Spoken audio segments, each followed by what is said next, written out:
Welcome to Catastrophe Cocktails. We're going to start by making a Roy Rogers. So a Roy Rogers is made with 6 ounces of Coca-Cola and 1 ounce of grenadine and a maraschino cherry. I got the idea for this project when I was scrolling on Twitter, and I saw a thread about some Ukrainians that were mad at Americans for making a Chernobyl joke and were making 9/11 jokes in retaliation. But they didn't realize that Americans love 9/11 jokes. Someone in the thread was talking about some Irish people that had been offended because an answer in the New York Times crossword a couple of months ago, was black and tans. Black and tans is apparently offensive to the Irish because it's a nickname for the British police in the early 1900s. And so the Irish people were asking, well, to you Americans, what if we had a drink called the Pearl Harbor Iced Tea, which Americans also found hilarious. So then someone in the thread also quipped, hey, I'd like a Oklahoma City bomb, please. And I thought, hey, that's a great idea. Let's do it. So here we are. Now, the Oklahoma City bombing took place at 9:02 a.m. on April 19th, 1995. It was perpetrated by domestic terrorist Timothy McVeigh and his accomplice, Terry Nichols, in front of the Alfred P. Murrah Federal Building on the second anniversary to the end of the Waco compound siege. It was a fertilizer bomb that was, let's get another maraschino cherry in there. It was a fertilizer bomb that killed 168 people and injured about 800 more.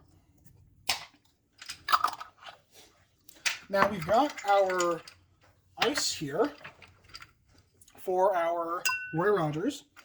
And you may be asking, well, hold on there. Where's the bomb? So, Timothy, would you like to wheel in the truck? Sure. Beep, beep, beep, beep, beep, beep, beep, beep, beep, beep. Now that's what I call production value.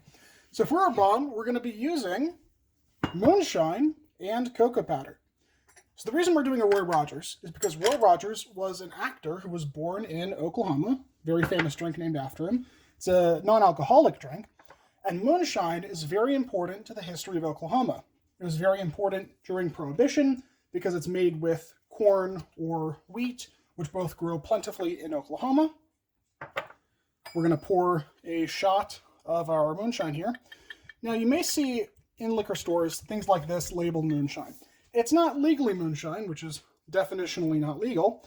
It's instead a type of drink called white whiskey, made like whiskey by fermenting and distilling grain and then aging it. Typically, whiskey is made by being aged in wood barrels for about a decade or more, and white whiskey, like moonshine you'll see in liquor stores, is made by aging in non-wood barrels, like metal or anything that doesn't impart a flavor, for about 6 months to a couple of years. And this makes it more neutral, tastes a lot more like vodka. So, we're going to be adding our cocoa powder, mixing it around a little bit. Doesn't matter if it stays clumped up because it is fertilizer after all for our bomb here. And then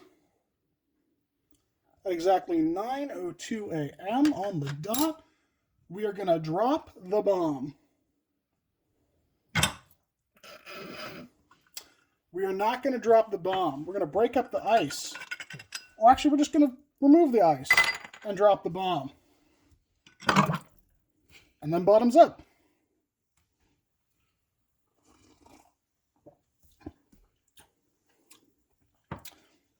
That's actually pretty good. Really? Yeah, that's pretty good. Okay. Well, yeah. I'm going to have my assistant, Timothy McVeigh here, the domestic terrorist, taste. Hey, pretty good if I do say so myself. Mm-hmm. Well, yeah. Until next time, all you domestic terrorists, peace.